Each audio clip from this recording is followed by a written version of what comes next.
Now, for more on this, let's bring in Michael Maloof, former senior strategic analyst at the Pentagon. Good to see you again, Michael. Let's talk about the remarkable swiftness at which the rebels took control. Is this a show of their strength, or was it Assad's weakness that undid his government? I think it was probably the latter. The government, as well as the military, basically gave up.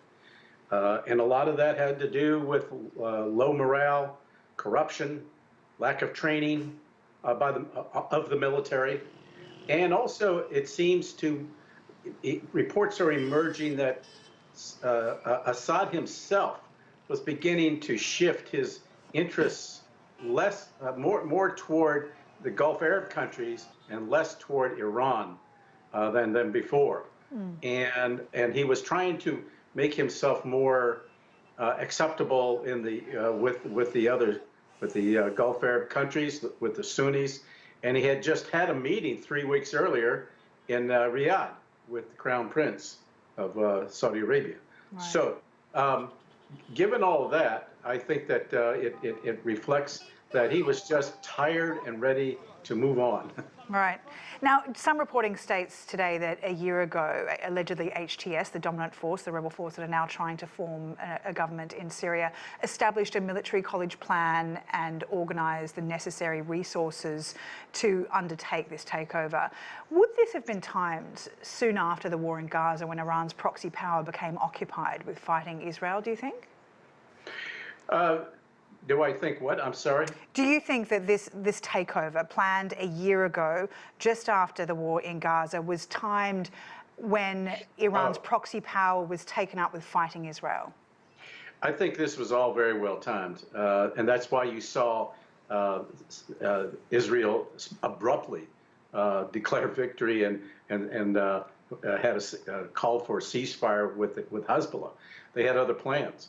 This was all part of it. And immediately, within 24 hours of that call for ceasefire and acceptance of that ceasefire, we began to hear reports of HTS and other associated militants moving in, not only in all of Aleppo province, but also in Idlib proper, and beginning to move down with very little resistance.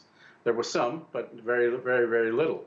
But do you think it's knowing that it wouldn't have that power that would normally get from Iran, Hezbollah, Russia? Well, I think the military troops probably felt that way, that it was gone. And you got to keep in mind that both Russia and Iran a few years earlier had offered assistance to Assad to train the military, to keep them disciplined, and Assad himself turned that down. Iran had even warned Assad of increased militant activity in Idlib province, and he rejected it. So he basically knew all of these things. I think he knew that it was true, but he had other plans, and I think that his exit was something that was probably a foregone conclusion. Even the Russians determined that he basically had given up and have moved on, and that's why you didn't see too much Russian assistance, particularly in the bombings of the opposition forces.